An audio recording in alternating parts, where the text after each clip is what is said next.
race fans, welcome to episode number, Clint, 20. Yep, you got it. Episode number 20 of the Turn 5 Racing Podcast. I am your host, Steve Ovens, sitting alongside Clint Miller.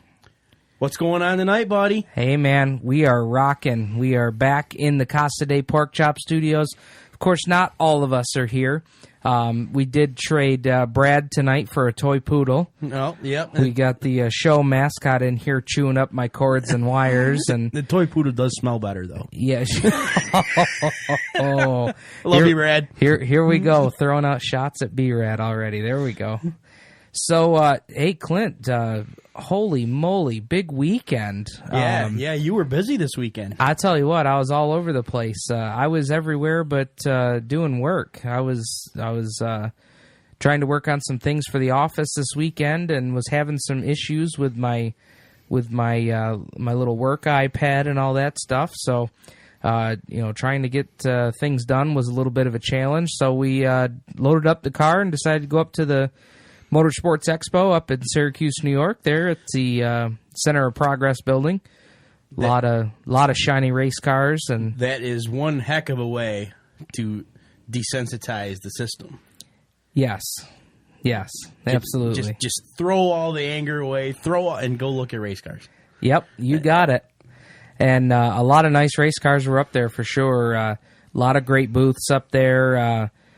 From racetracks and series from all over the state and part of Pennsylvania. Best appearing car going to a guest that we're going to hear from tonight, Kelly Hebing. She got best appearing car for her SUNY Canton L&J Landscaping number 10, going after her sophomore season as a 305 sprint car competitor. And we'll hear from her in a little bit. Some folks that I am hoping that we can talk to next week, Daryl and Alicia Ruggles, they got best booth for the show. Wow. And if you get a chance, make sure you get onto Facebook and see all the pictures that were posted of the car show, as the Ruggles clan definitely had the best booth. If you can ever remember, Clint, back in the car show days when the Moravics always used to have a nice setup, you'd have guys that would put a strobe light on their car and just really dial it up real nice. Yep. That's what the Ruggles did with their two 305 sprint cars up there at the car show. So really nice setup, and reached out to Alicia, and hopefully we can get her on the show here in the next couple weeks.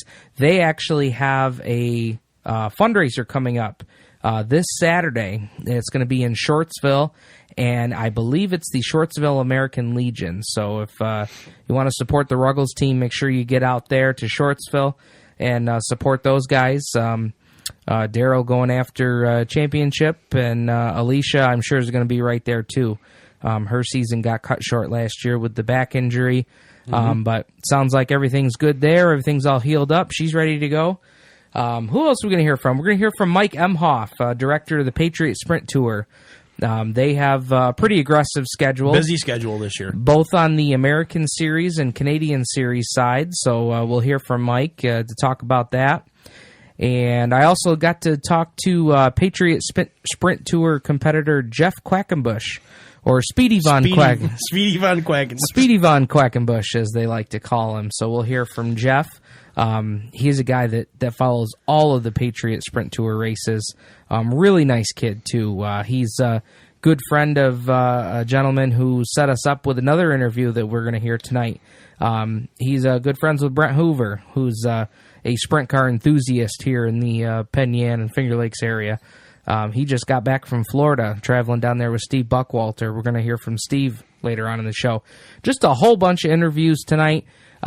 We've had a couple weeks to kind of put all this stuff together, so we're just throwing it all together and making gumbo out of it, you might say. Makeshift show, and that's a good way to put it. Make gumbo out of it. Put it in a big pot, stir it up. Absolutely. And we're going to talk to B-RAD later tonight. We're going to go over our NASCAR picks. NASCAR picks? Yeah, yeah, I hear you.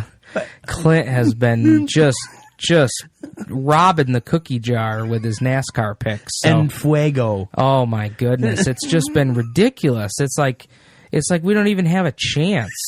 But, stop! You had a great chance for 199 and a half laps or whatever it was. Yeah, and I tell you, I don't care what anybody says. These changes that NASCAR has made has changed the sport. It's changed the races. Yes, everybody they've always wanted to win the race, but I'm sorry, but if the rules aren't what they are, Stevie Letarte isn't leaving Junior out on the track and running him out of gas. No, they're going to come in for a splash, take a top 10 finish if they have to, whatever. But like you said, I mean, he's already in the chase. He won the first race. He won the Daytona 500. He's in the chase, okay? And he's got back-to-back second place finishes. You know, they're going for wins. Yep. So we will talk some more NASCAR, and we'll get our NASCAR picks for Bristol. Bristol. Oh, I love Bristol. And if nothing else, which the racing is always spectacular there, but I love it's Bristol, baby. Yeah, I love that. Really love that. So we'll talk NASCAR later on. But Clint, let's toss off to our first break. When we come back, we're going to dive into the interviews from the Motorsports Expo. You're listening to Turn 5.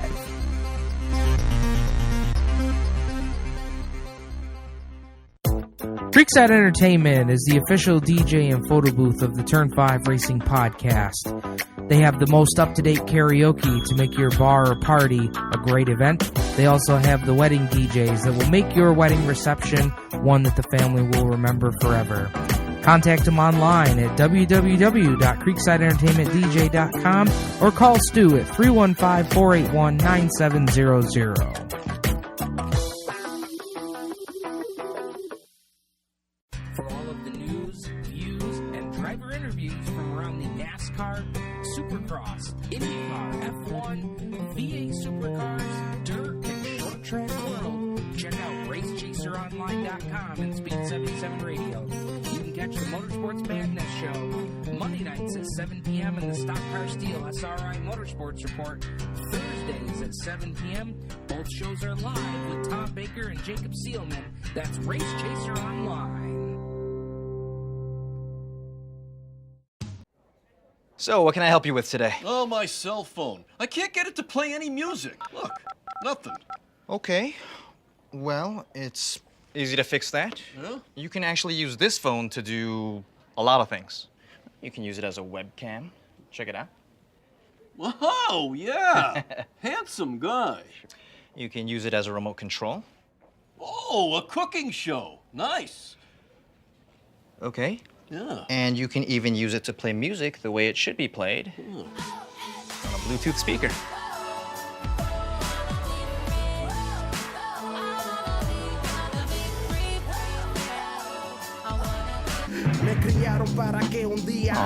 Interesting choice. DIY has evolved. Welcome to DIT. Come see what's possible when we do things together.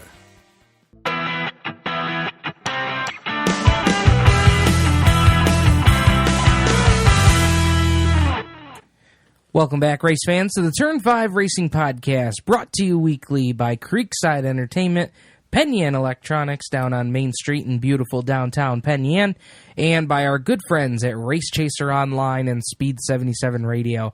Matter of fact, Clint, tonight they are recording the Motorsports Madness Show. Actually, they are recording, but they are live as well. Monday nights at 7 o'clock on live stream. Look up Speed 77 Radio, Motorsports Madness. And hear us. And hear us, absolutely. We quite frequently do a segment with the folks over at Motorsports Madness. So catch us talking on there tonight. We're going to talk about World of Outlaws, ASCS National Tour, Rolling Wheels Raceway, which we're going to talk about here on the podcast tonight. Good time over there with Tom Baker and Jacob Seelman. Clint, let's get into the interviews tonight, and what we're going to start off with is a pretty neat deal. You kind of had led on to the fact that the Schuyler race team was had a mystery driver, and that driver finally got revealed on Saturday night. Dale Earnhardt Jr. Yeah, go Junior. No, Junior drives the 88. This guy's just going to drive the 99. That driver was finally named at the Schuyler Race Team party this past Saturday. I happened to make my way out there and see the old man Stu with Creekset Entertainment doing the DJ and the raffles for Jimmy and Jared and the mystery driver. So let's go to that interview and meet the mystery driver for Schuyler Racing. Well, we're out here to the Schuyler Racing party, and we're going to talk to the two drivers, one that we already knew of, we talked to a couple weeks ago. The other just got announced tonight. I'm sure the secret started making its way around, but Adam Depuy is going to be driving the 99 car. And Adam, it's going to be pretty exciting for you, jumping in the BRP Late Model. Yeah, it's going to be, we drove one a couple years ago, and went back to the street stock, and then Jim gave me this opportunity to drive, so we're just going to go out and have fun and win a couple races, hopefully. Now, you guys have been snowmobiling pals in the past, so that kind of how this all came together? Actually, we traded a snowmobile for some parts, and, that's Jim and I just became friends after that. What are you most looking forward to this year? Actually, most looking forward to traveling the tour, the whole tour. I've ran parts of the tour before, but we're going to get the whole tour down this year, hopefully, and with Jared help us out, hopefully we can get a couple wins for both of us. What track that you haven't been to are you looking forward to going to the most? I guess the only one I haven't been to yet is Woodhull, so I guess... Oh, really? Yeah, so I guess that'll be the one that we'll look forward to and hopefully get it down. Well, you got a guy here that's got some good setup sheets for Woodhull, so you should be pretty good there. Yeah, we're hoping. I mean, the rest of the tracks are pretty familiar now, and we'll see if we can get Woodhull down. Well, let's switch gears and talk to Jared real quick. We talked to you a couple weeks ago. You were working on the car, and obviously you guys are making more progress and getting ready for the season. Yeah, a couple more pieces. The body should be ready here, and goes next Saturday to get lettered. So March 12th, sneaking up on us here pretty fast. I was going to ask you if you guys have any car shows or anything coming up you guys are going to. Probably not. Kind of run a little bit. We're a little bit ahead, but a little bit behind. We're just going to take that week and concentrate on the season coming up. All right. And we talked to you a couple weeks ago, but you've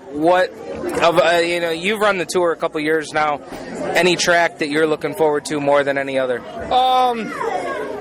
Probably Raceway 5 and Freedom. They're kind of hopefully similar. Hopefully Freedom's got a little bit of bite in it. I kind of like that little short track stuff. Woodhull's a fun track, but it kind of gets slick. Those tracks are short and got a lot of bite. So I'm kind of looking forward to Freedom Raceway 5. All right, guys. Well, thanks a lot for your time, and make sure to check out the 99 and the 57J on the BRP CanAm Late Model Tour. Well, there you go, Clint. That's Jared Hill and Adam Depuy. They're going to be driving the second car for Schuyler Racing, and let's get your comments right off the bat. I think it's great. I always liked watching Adam race, whether it be in the street stock or when he had his BRP car that I saw him at Black Rock a couple times, and I saw him at Raceway 5 a couple times. So it'd be kind of interesting to see how he does out on the tour, hitting the different tracks. Like he said, he's never been to Woodhull. It's a place where, I think there's 3 BRP shows there, along with the home track points. I think he's going to travel. I think he's going to stay at Raceway 5 for home track points. I'm not positive. I think Jared and I talked about that because Raceway 5 is essentially his home track. So I think that he's going to stay up there. Jared, I think, is going to run. Going to start out at Woodhull. See how it goes. And then if he has to, switch over to Raceway 5. And the more you talk to Jared, the more I get the sense that if they need to switch over to Raceway 5, he's going to be okay with it because he seems to really like that track. He really likes that track. I went up there with him a few times last year, and he really does enjoy getting around there. It's not very wide, but there's a lot of bite in it, and if the track is racy at all, it's good racing. Obviously, you're going to have nights where it's going to be rougher than others, but for the most part, the clay that they got, there's a lot of bite in it, so it's a fun place to drive. Yeah, and my comments with Adam Depuy, my first reaction to hearing that he's going to be the driver is the fact that my earliest memories of him are just dominating at Canandaigua, Weedsport. I mean, just putting a shellacking on the field when he was running up there, when Weedsport was running full time, and certainly he had some great runs out at Canandaigua as well. So those are kind of my reactions to that. I think they're going to have a great season. They had an excellent turnout for their party down there at the Hemrod Firehouse. Yeah, so. I wanted to go, but I was off to Oswego doing the bowling thing and Bud Bowl. That's right. Lighthouse Lanes, Oswego, New York. But I wanted to go. I've traveled with Jim and Sharon a little more over the last few years. I really wanted to support the party.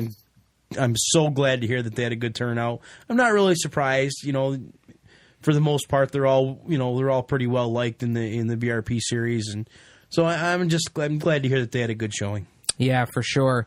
And we will certainly catch up more. And as Adam said in the interview, or maybe he said it to me afterwards, really looking forward for them to be on the Turn 5 podcast as the season wears on. And certainly the first time the team gets a win, we're going to have them on the show for sure. And I'm still working on Jimmy. I'm still trying to get Jim on the microphone. I haven't done it yet, but trust me, race fans, I'll get her done. Lots of luck with that. Let's go into our next interview, and this interview comes from the Motorsports Expo over the weekend. Guy that's been on the Turn 5 Racing podcast before, Danny Kapuscinski from the Oswego Speedway. He's their public relations director and communications person. So let's talk to Danny K about an exciting announcement that they made for International Classic weekend at Oswego. We're out here at the Motorsports Expo doing a little coverage for the Turn 5 podcast, and ran into a guy here from Oswego Speedway, Dan Kapuscinski. And Dan, I know you guys just had an announcement I believe it came out this morning.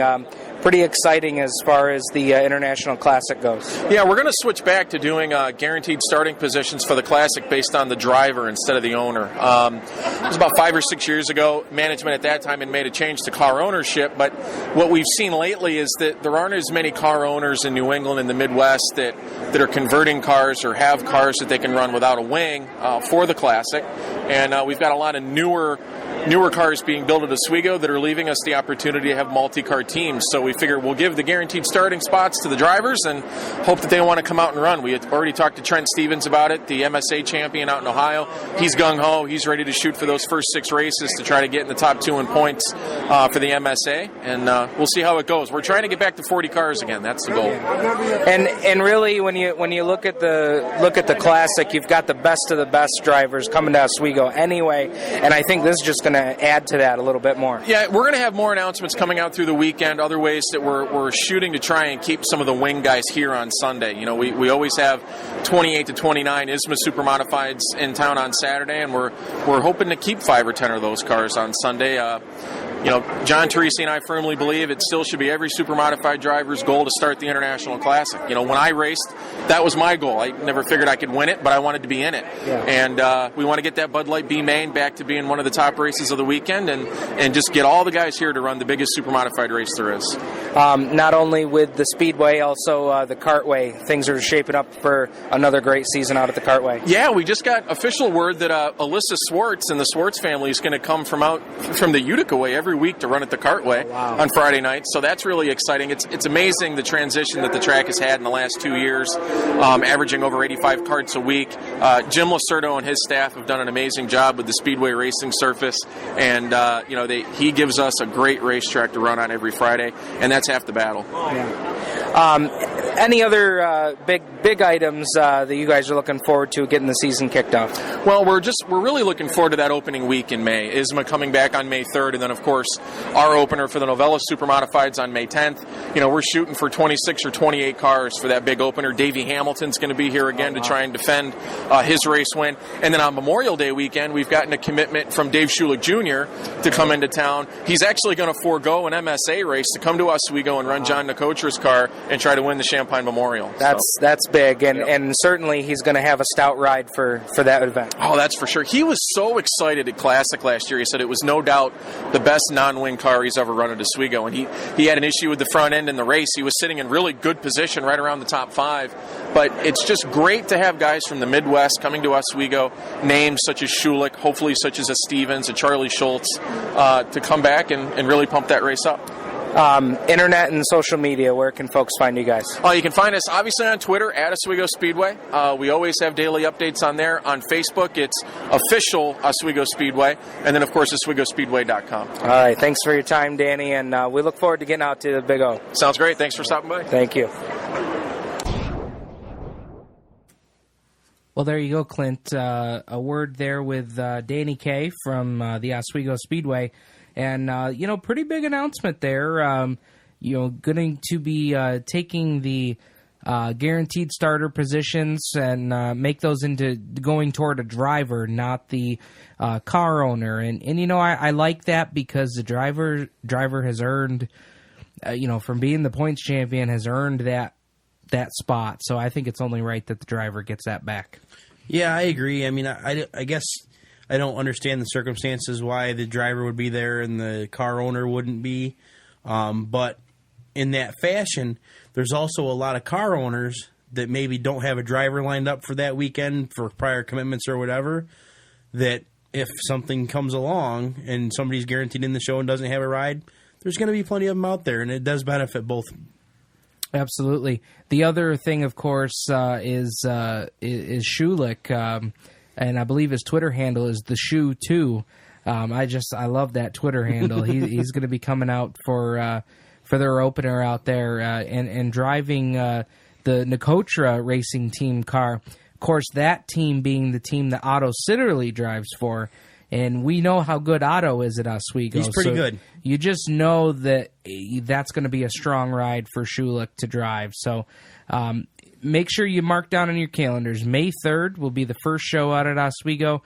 That will be an ISMA race there. And then May 10th will be the lid lifter there at the Steel Palace with the Novella Super Modifieds. So make sure to check out OswegoSpeedway.com. We'll go off to a break, Clint. When we come back, more interviews from the Motorsports Expo show. You're listening to Turn 5. Creekside Entertainment is the official DJ and photo booth of the Turn 5 Racing Podcast. They have the most up-to-date karaoke to make your bar or party a great event. They also have the wedding DJs that will make your wedding reception one that the family will remember forever. Contact them online at www.creeksideentertainmentdj.com or call Stu at 315-481-9700.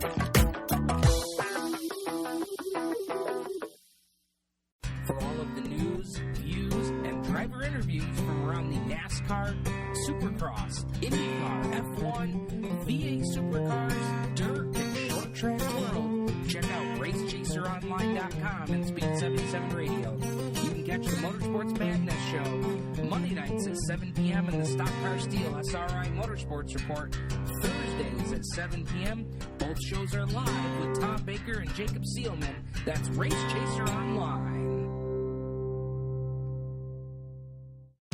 Hey, thanks for helping me out on this. Oh, yeah, no problem. This is called electroluminescent wire, or EL wire for short. EL wire, huh? People use it for all kinds of stuff. Costumes, lighting. When you and I are done here, you're going to be the coolest, safest postman on the block. Be no missing you. Yeah, I like the sound of that. Yeah, good. So let me just kill these lights.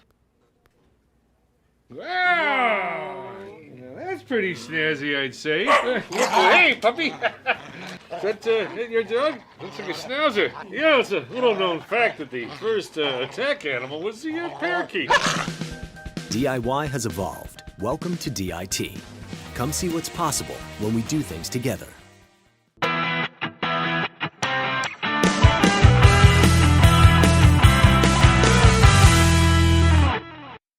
Welcome back, race fans, to the Turn 5 Racing Podcast, brought to you weekly by Race Chaser Online, Speed 77 Radio, Creekside Entertainment, and Penn Yan Electronics, down on Main Street in beautiful downtown Penn Yan.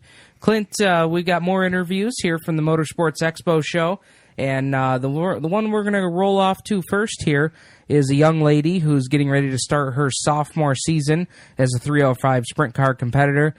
Unveiled a sharp-looking race car. Thank you to Pilot Graphics. None other than Kelly Hebing, Lil Cobra, daughter of the Cobra, Chuck Hebing, and she's got some very interesting plans for 2014. Going to be much like the schedule you saw last year when she's running races, when the ESS is not out on tour. Of course, she'll be following along with her dad and boyfriend Joe Tranka out on the tour. So, it was interesting to talk to her and see what her plans are. Of course, you got to remember, Fulton is running 305s now. Brewerton may run a show. Of course, she also wants to get out to some ESS tour events. So let's go over to Kelly. Black Rock Speedway is running 305s. Black Rock Speedway running 305. So let's toss it over to Kelly's interview and have her tell us what they're looking forward to this season. We're out here at Motorsports Expo 2014, catching up with the driver of the SUNY Canton Racing number 10, Kelly Hebing. And Kelly, you got to be excited for 2014. I'm real excited for what it holds. Last year we didn't go off on the best note, so it was a little hard, but getting together and getting sponsors for this season, it's been fun. Yeah, I know that that's something that you were looking forward to kind of getting the word out about, and you got some new partners coming on this year? Most definitely. My school's been awesome. Mike Perry at SUNY Canton has helped me out a whole ton with the car this year. So we went with the SUNY Canton blue throughout the car, and it's shaping up to be a good year. I was a little scared on how I was going to help Dad after destroying the last car, but Canton's came on a whole ton to help me out, and Patrick Vignalt, the guy who races against Dad in the ESS, donated me his chassis and body, so that was a huge start to help out. And then Can coming on, it's been getting me excited for the actual season to come now. And we were just talking, you've got, looking to see what the schedule holds for Canandaigua, maybe some Fulton. So I'm sure you're looking forward to not just getting on the racetrack, but branching out a little bit too. Absolutely. Everybody likes to go different places, and it's cool that Fulton's opened up to a weekly program there, and then hopefully in the years to come, Brewerton will do a deal. And it's cool to go to different tracks and not just need to go to one every week. Yeah, and I think, that's got to be kind of what you're looking at as long-term goal is to probably get more tracks under your belt and get, maybe on a tour someday. Absolutely. Long-term goal would be a 360, as much as Mom doesn't want to hear it.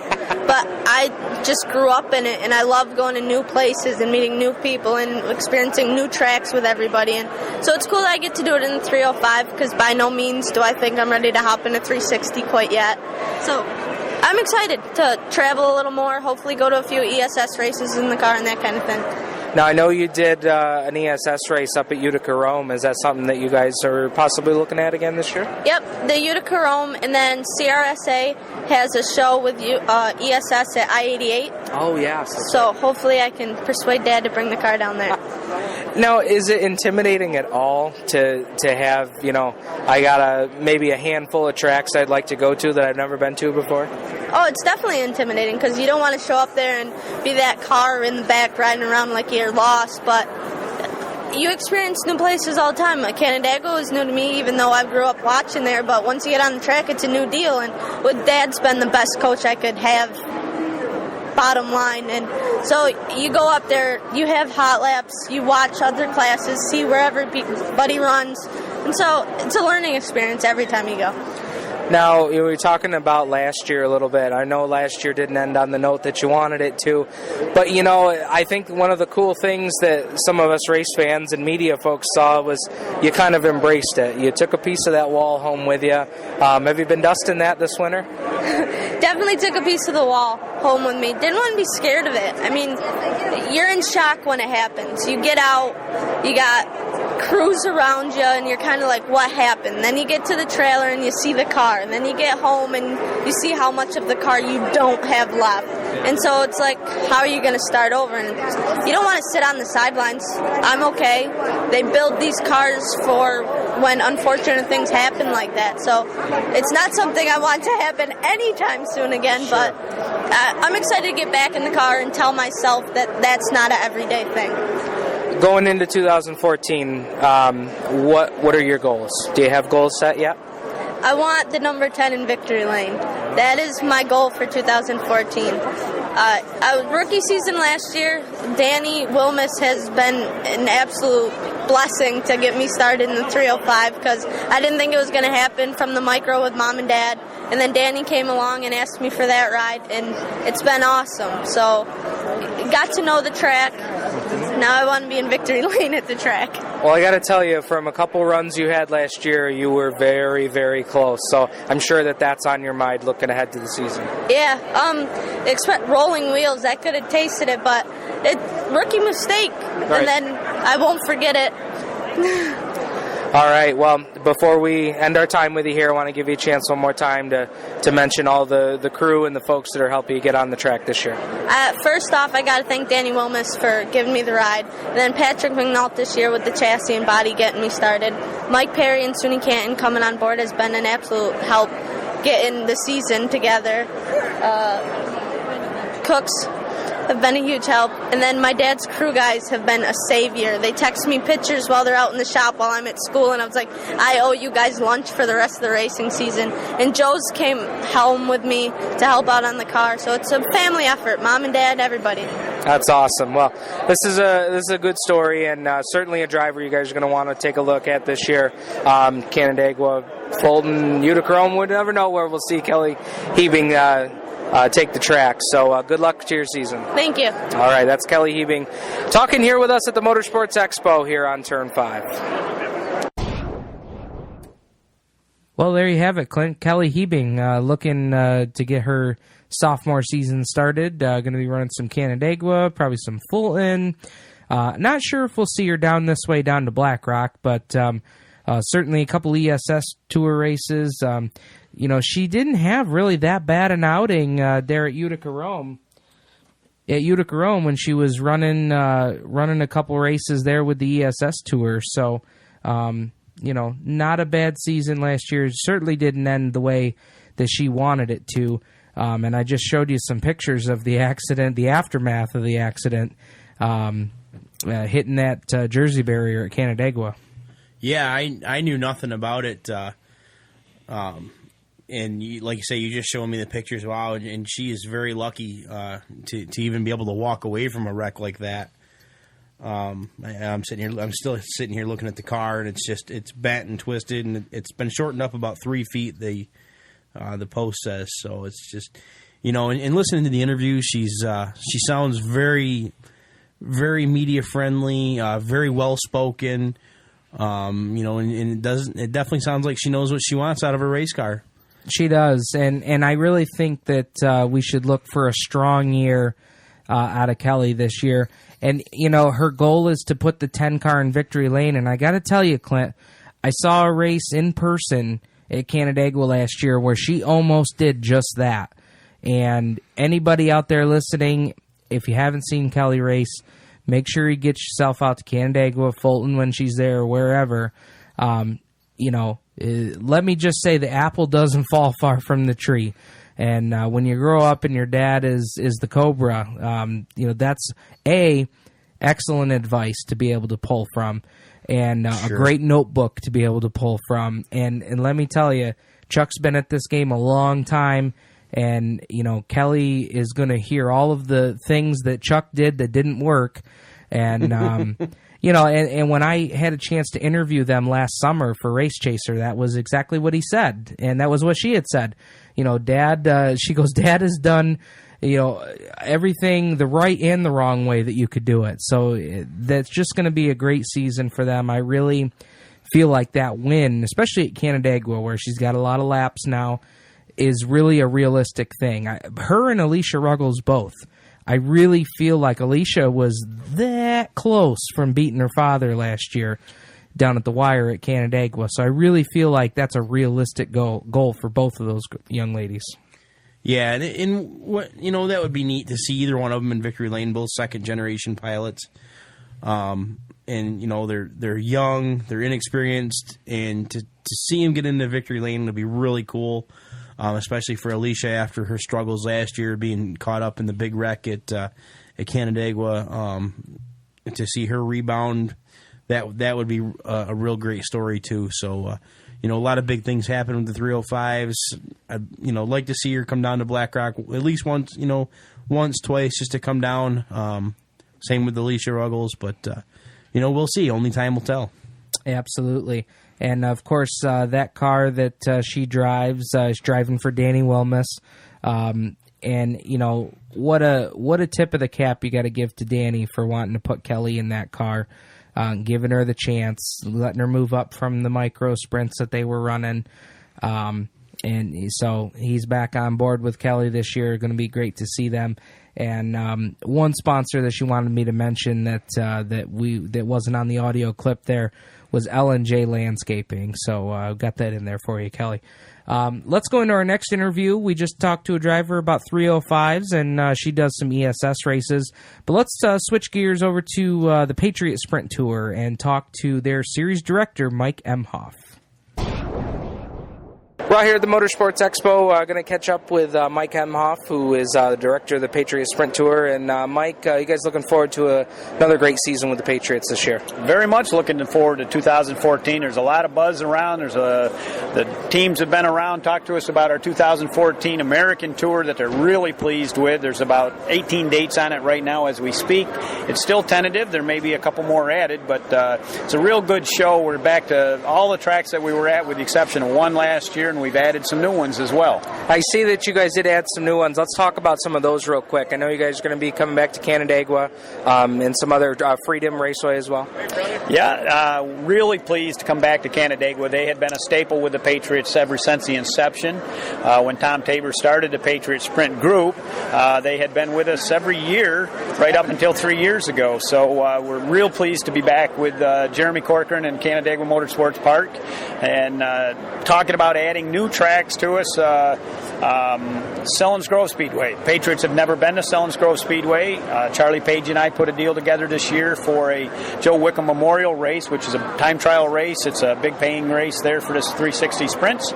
So that's going to be good. And we also put a deal together with Freedom. They brought that back again this year, and we'll be there on the holiday weekends to bookend our season twice. So we'll be there Memorial Day weekend, and we will also be there Labor Day weekend. And what's the reaction been from your drivers about going to Sellons Grove? I'm sure they're really looking forward to that. Pretty pumped. We're hearing a lot of good things by it. They like to get into some Pennsylvania tracks every now and then. We don't do it a lot. We are, we're headquartered here out of New York State, but we do venture into Ohio. We venture into Pennsylvania a little bit.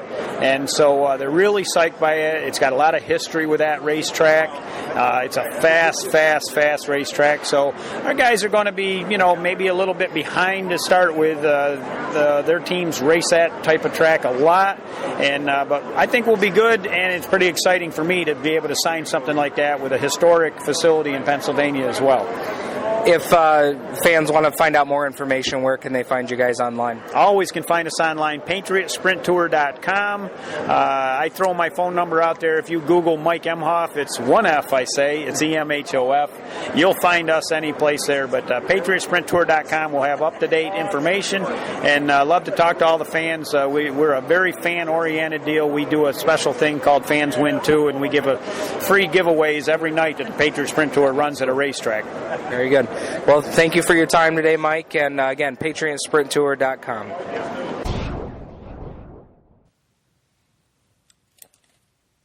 Okay, race fans, that was Mike Emhof from the Patriot Sprint Tour. That's patriotsprinttour.com. You find those. You also find those guys on Twitter as well. Look up PST Tour, Patriot Sprint Tour on Twitter. Another driver that we spoke to at the Motorsports Expo show related to the Patriot Sprint Tour was Geoff Quackenbush, Speedy Von Quackenbush. And we did an interview with him, and let's go to that. Here at the Motorsports Expo up here in Syracuse, New York, catching up with the driver of the 25, Geoff Quackenbush, or as it says here on the car, Speedy Von Quackenbush. I guess I better ask you first where that name came from. That's my buddy Rich. His brother runs 410s down at PA, Kevin Nagy, and Rich came up with that name. I like it, and but car looks sharp. We were just talking, pretty much ready to hit the track, and following Patriot Sprint Tour this year? Yeah, we're gonna stick with the American Series and take it one race at a time, but it's been a long winter, and we're ready to get to the track. Yeah. Hey, you're talking about the American Series, adding Canandaigua again this year, going back to Freedom.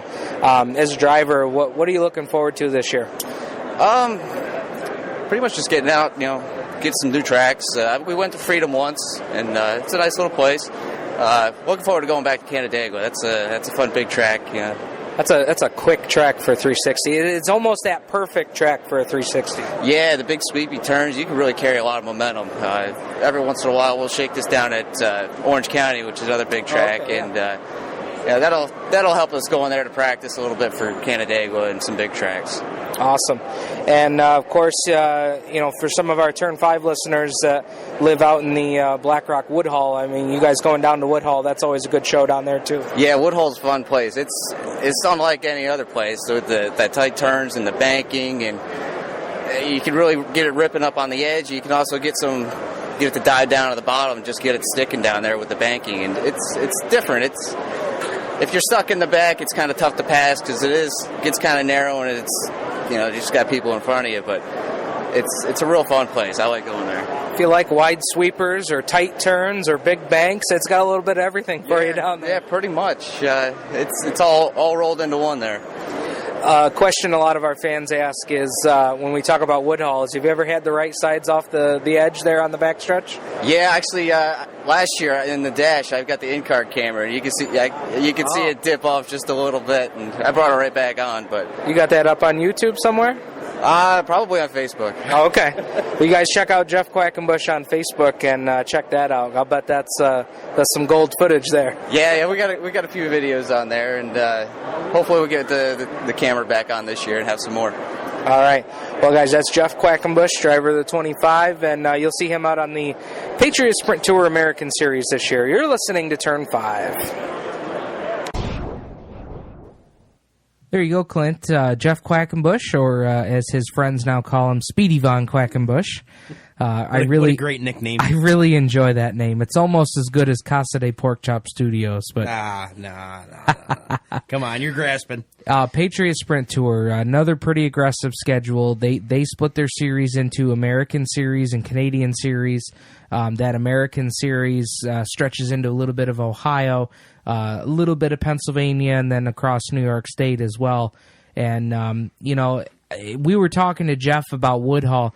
I got to tell you, if you've never seen sprint cars at Woodhull, that is a show you got to take in.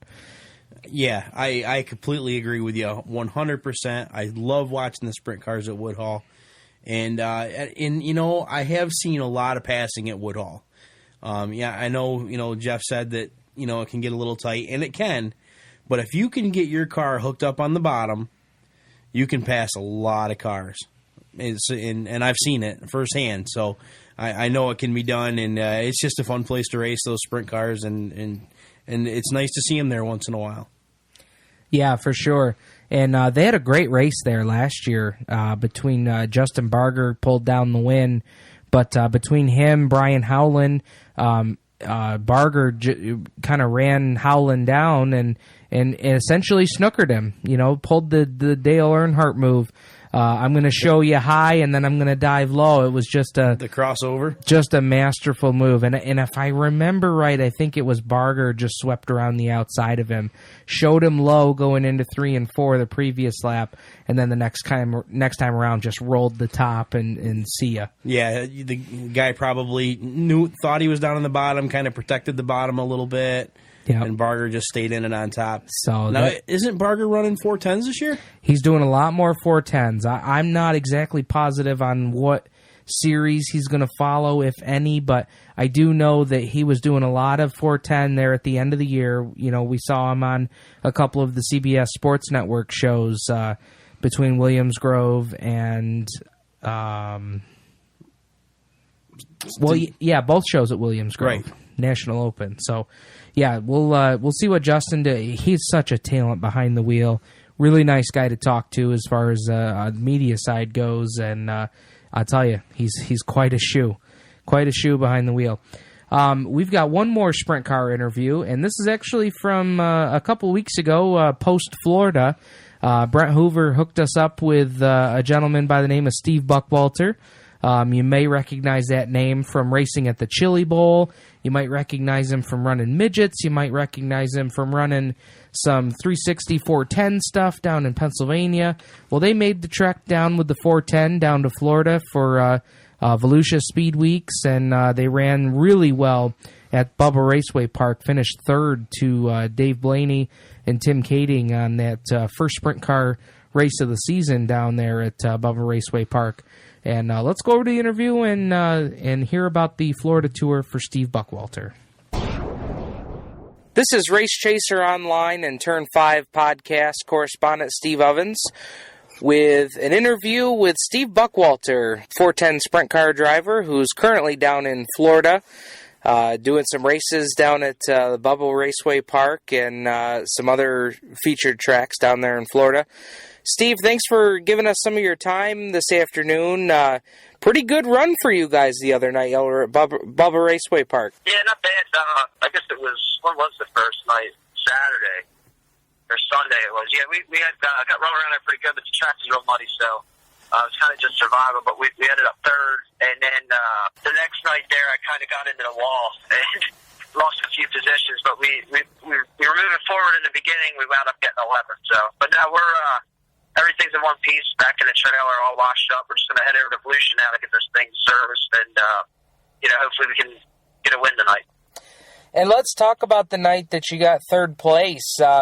It seemed that there was some teams that were interested in sticking around for them to get the race. And from your perspective, what was the situation there? Well, I mean, it was definitely wet, but the guy there that owns that track, Bubba, he worked on that thing for 2 days. I mean, day and night. He put a lot of effort out, and we figured we'll just give it a shot. And I can't believe them guys actually packed up without getting on the track and seeing how it was. But our plan was just to go out and run time trials in the heat. And if you thought it was too rough, just put it in the infield. But actually, it wasn't that bad.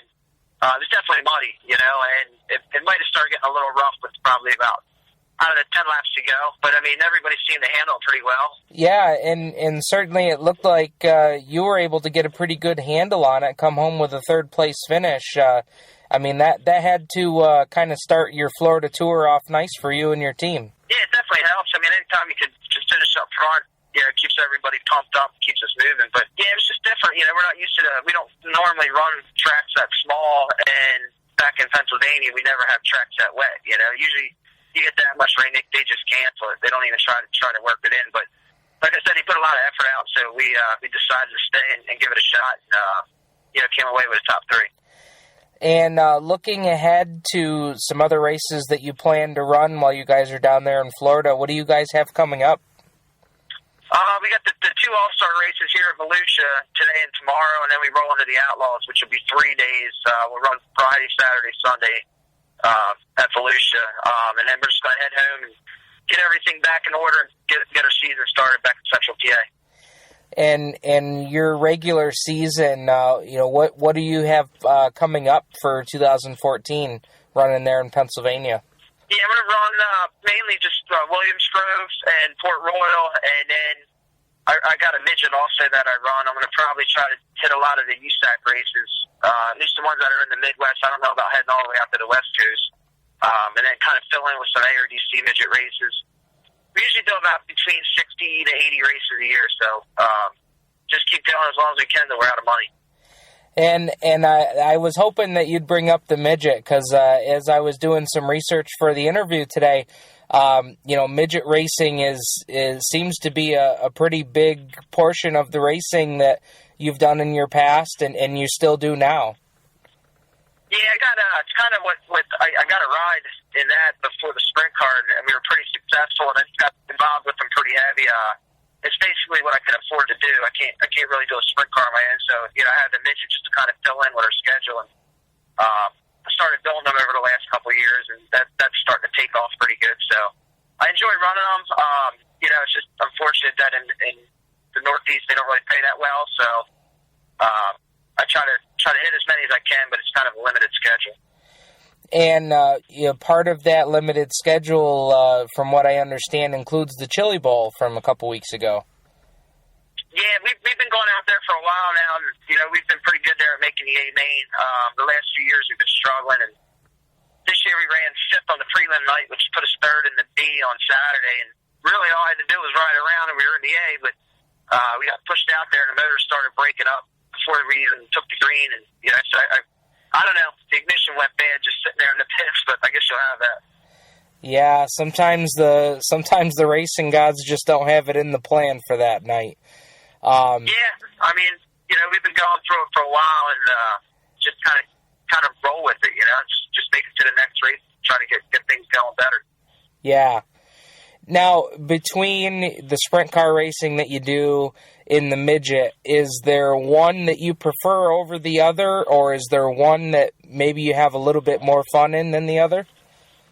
Yeah, definitely like running the midget better. It just seems like, you could be in third one lap, and next thing you know, you're back to eighth, and then you can be back up to the front. It's just a lot more racy. The sprint cars, you're just going so fast. If your car's not right, you just can't really push it any harder. You're just on the edge all the time, and I don't know. It just seems to be more of a follow the leader type racing. But I mean, I like them both. Now, coming up here in the next couple days, you got a lot of dates at Volusia that you guys are going to be running this week. What do we think about Volusia? Any experiences from the past that come to mind when you head to Volusia? No, you just got to get a lot of speed out of your car. That's the main thing, and try to keep it straight. Our whole goal, like coming down here to Volusia, you just got to hope the motors are strong. If the motors aren't strong, you're going to have a long week. You're going to be sitting there watching most of the nights. But we got one motor that's got about, it should probably get back for a rebuild, but we're going to try that one here the first night, and then we got one that's fairly fresh for the the four other racers. But just try to get as much speed out of the car as you can, and just stay out of the wrecks. Well, we wish you guys a lot of luck down there at Volusia, and starting out with a third place over at BRP was a pretty good start to the week. And we know that you racers out there traveling down to Florida can't do it without good people behind you, and we want to give you a chance to give them a little bit of the limelight. Yeah, Claire Ritter, he kind of keeps this whole thing going. We don't really have many sponsors. We got a lot of product sponsors, but nothing, money-wise. When we pull up to the gas station, it's all coming out of his pocket. But mainly just him and, Donut Engines, and BRP Shots, and my whole crew. All right, well, again, good luck with the rest of your week down there in Volusia, Steve, and thanks for giving us some of your time. All right, buddy, not a problem. Thanks. All right. That's Steve Buckwalter with driving the 410 Sprints down in the Florida area right now, getting ready to do some racing with the All-Star Circuit of Champions and World of Outlaws. This is Steve Ovens for Race Chaser Online and the Turn 5 Racing Podcast.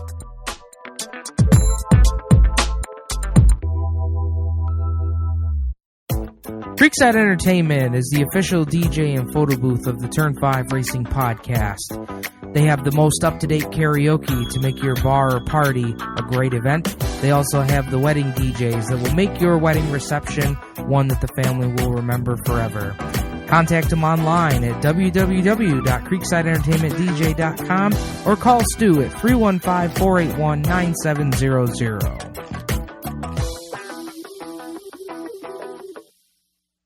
For all of the news, views, and driver interviews from around the NASCAR, Supercross, IndyCar, F1, VA Supercars, dirt, and short track world, check out RaceChaserOnline.com and Speed 77 Radio. You can catch the Motorsports Madness Show Monday nights at 7 p.m. and the Stock Car Steel SRI Motorsports Report Thursdays at 7 p.m.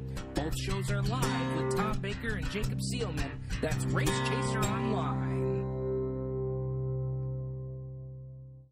So the cool thing about this band is that it really helps you stay in shape. You sure this is a good time? Or... Yeah, sure. Please continue.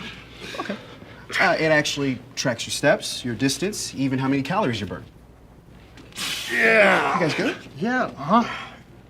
Okay. And if you sync it to your tablet, you can actually track your data, customize your workouts, and create new goals. Actually, now's not a good time. Okay, yeah. DIY has evolved. Welcome to DIT. Come see what's possible when we do things together.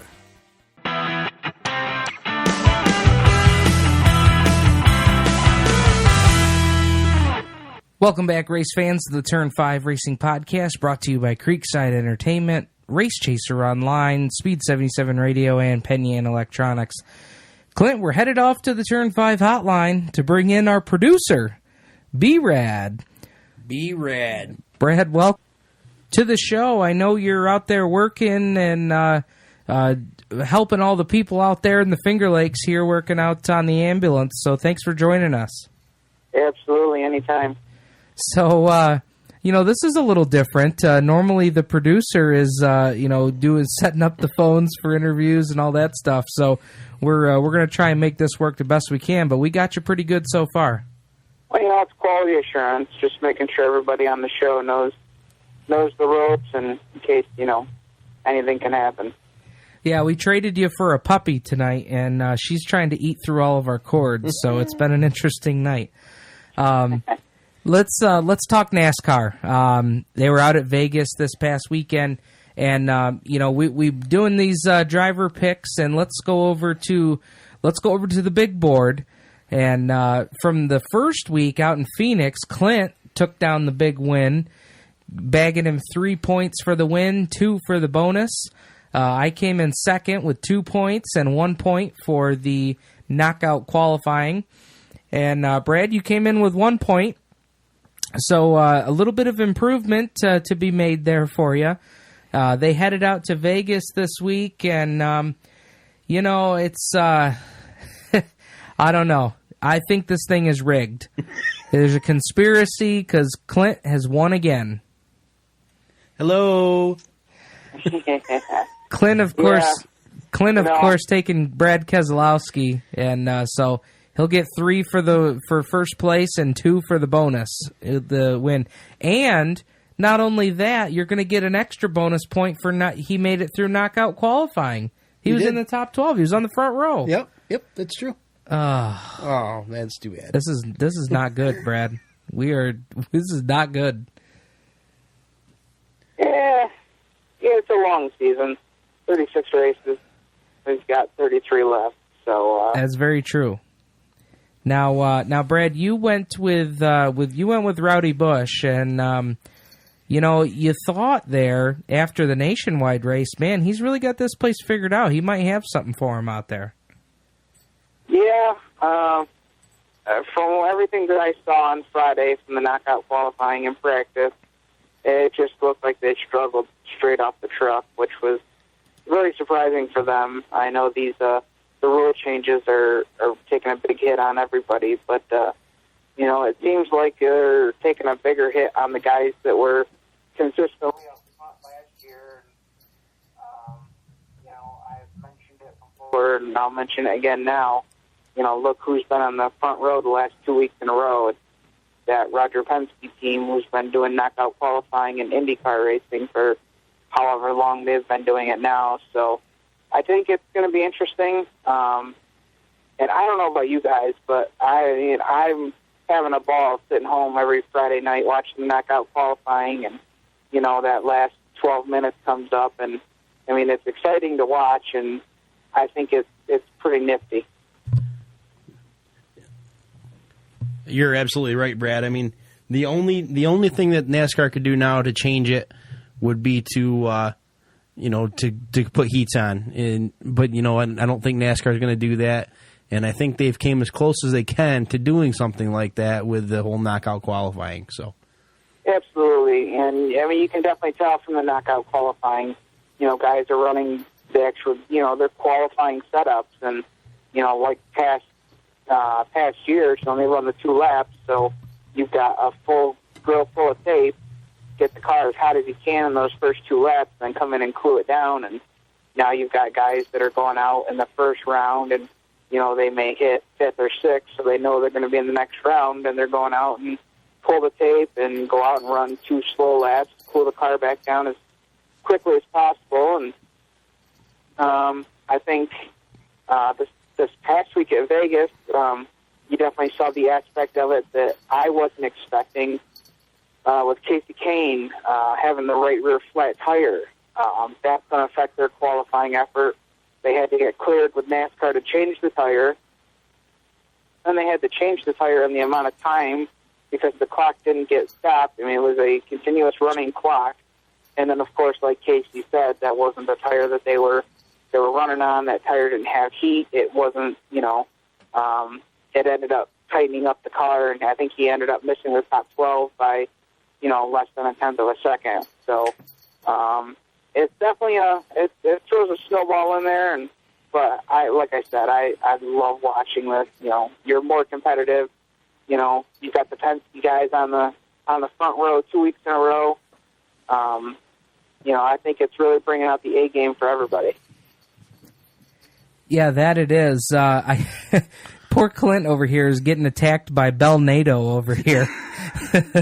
But you're right, Brad. And I'm interested to get your and Clint's take on this whole, drivers saying that it's not safe out there. I listened to a couple hours worth of fans calling into Sirius XM today. And, when a guy like Steve Letarte and Drew Blickensderfer says, leave us alone. We know what we're doing out here. We don't need to, we know that if we put all the tape on the front end that we're going to take a chance of hurting the motor, and we're smart enough not to do that. What do you guys think about that? Clint, I'll start with you. Yeah, these guys are professionals, and they're gonna change the way that they do things according to what NASCAR wants them to do. I mean, they don't want to hurt their motor. They know that if they do, they're going to have to start last, so the knockout qualifying means nothing. So they're going to do the right thing. As far as not being safe, I don't. They have things that they're going to need to tweak.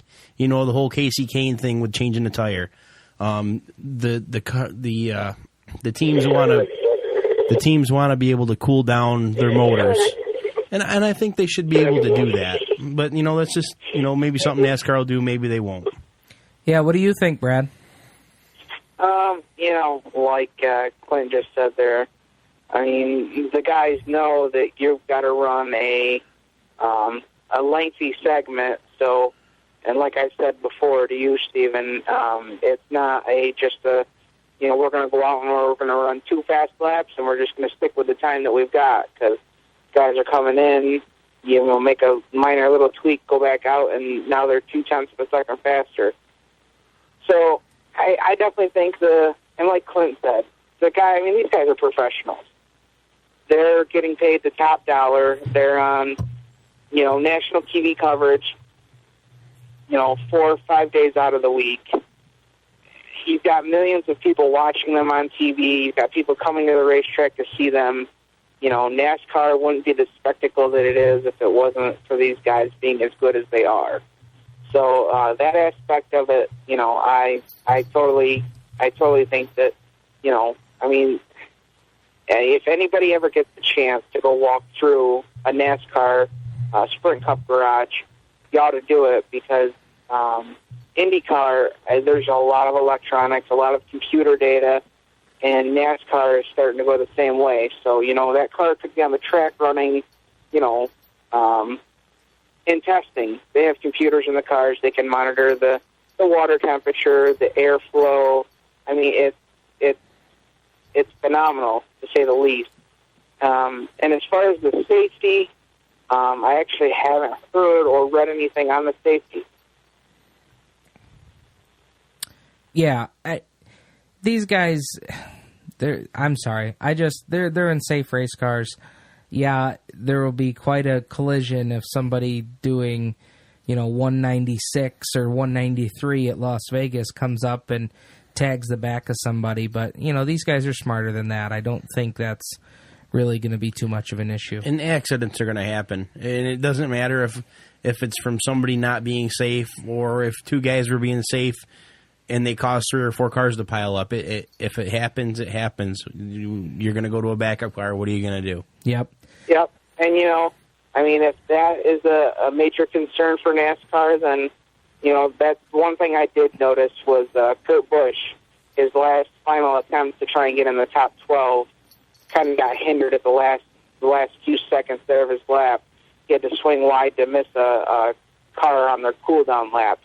I definitely think that's something that NASCAR can take a look at and maybe tweak a little bit, like Clint said, and maybe input or place a rule that if you're going to be out on a cool-down lap, you have to at least maintain, whatever you want to say, 2 tires below the the line on the bottom of the track, or, you know, at least keep yourself out of the main racing groove while you're on your cool down lap, or something to that nature, I think would help. But as far as safety goes, I mean, I don't think anybody can argue the safety of these new cars. Because I think back to I think it was 2008 when Michael McDowell rolled it in single car qualifying at Texas.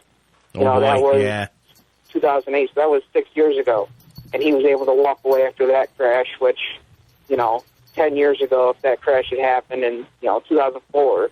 I definitely don't think we'd be seeing a driver walk away from something like that. No, that was brutal.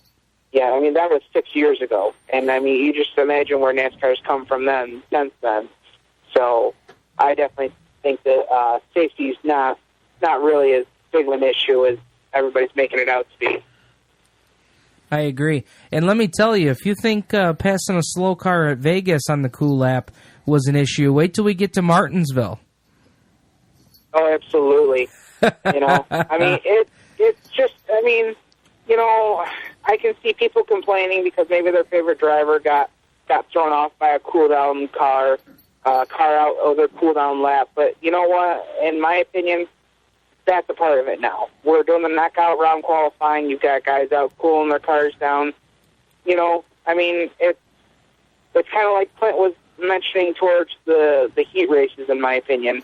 You've got, I mean, this is NASCAR. We're evolving. We're doing the knockout qualifying. So, like, if they were to do, like, a heat race system like the duels at Daytona, you've got other things that you've got to worry about other than just making a fast lap and being the first one across the line. You've got variables to count, take into account. And, if it happens, it happens. Yep. You said it. Well, let's shift over and look at the points here, and I got to tell you, Brad, Clint's putting a whooping on us. He got max points this past week.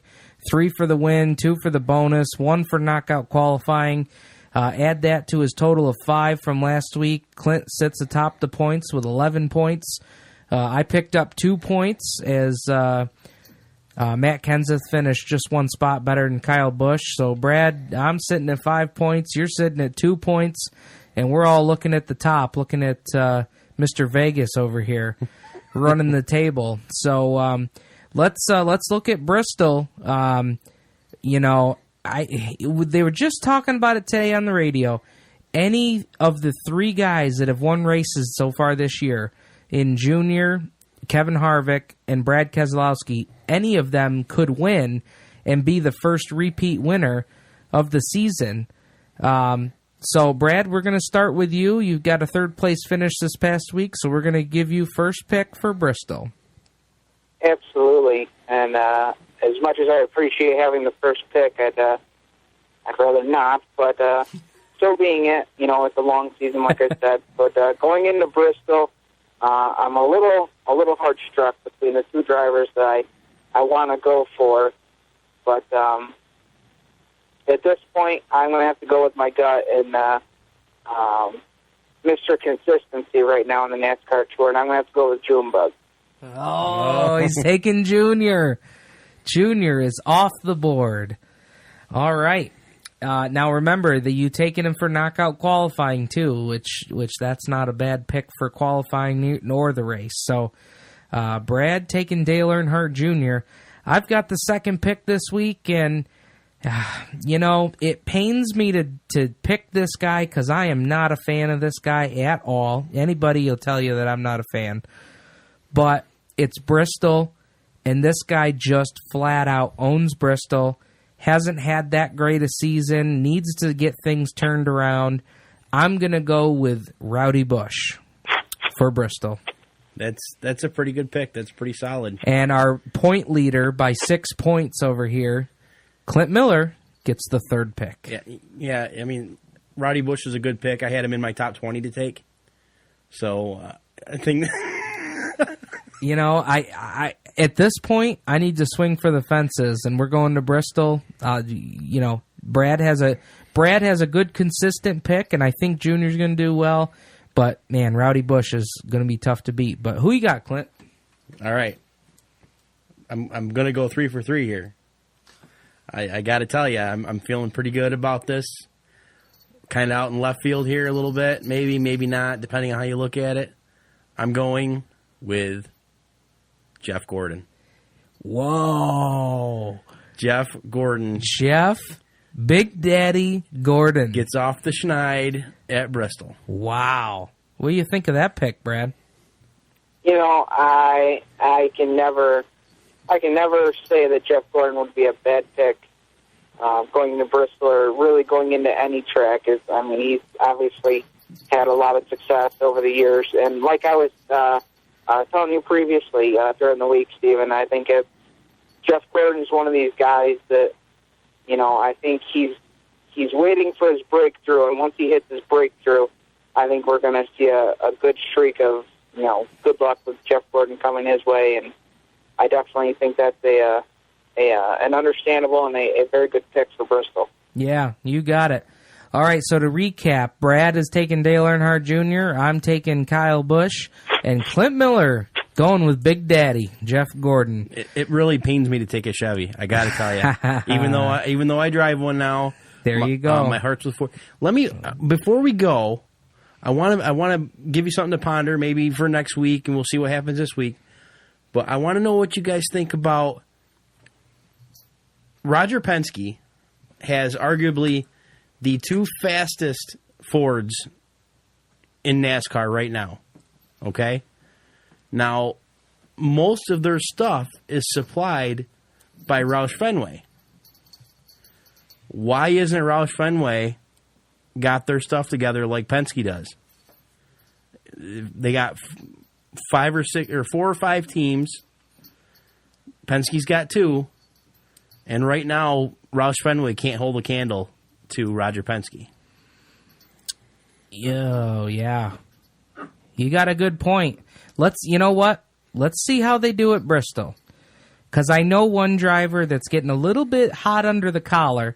He hasn't come out and made any bold statements or anything, but I can't see Greg Biffle, or Carl for that matter, running like this all season without something coming up. And by the way, Biffle's on a contract year. That's right. So that's a really good point. Let's see how they do at Bristol, and let's put that in the can for next week. Brad, thanks for joining us on the Turn 5 hotline, and thank you for keeping the Finger Lakes region safe tonight. Absolutely. Anytime, guys. All right, man. We will see you here in studio next week. And, Clint, that's going to put a wrap on the show. Awesome interviews tonight, and, going to look forward to another great show next week. Remember, you can subscribe to us on YouTube, podbean.com, and also on iTunes for your iPhone, iPad, and iPod. Clint? Let me say one thing. Yes, sir. Stephen, I want to thank you for your hard work this weekend. Me not being available, I wasn't available last Monday. I just want to tell you guys, I feel real thankful for this whole show and for what you do for the for auto racing, not just for Turn 5, but for Race Chaser Online and Motorsports Madness and Tom Baker, Jacob Seelman, and everybody. And thank you very much for your hard work. I appreciate it. Absolutely, man. It's a good time. And again, join us next week with another edition of Turn 5.